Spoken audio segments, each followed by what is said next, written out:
This cast iron pan I found on Facebook Marketplace may be someone's trash, but soon it will be my treasure. Let's restore it.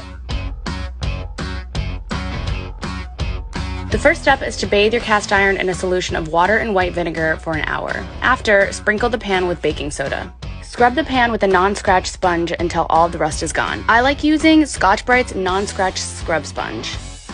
Dry the pan off with a paper towel and place it over a high flame until it's dry. Use the flaxseed oil to remove the thin sheen of rust that forms after drying, then wipe it off with a paper towel. Rub it down again with a generous layer of oil, then rub the oil off with a paper towel until there's just a thin layer left. Put your cast iron in the oven at 500 degrees Fahrenheit upside down for 1 hour. Take the pan out and revel in your good as new seasoned cast iron.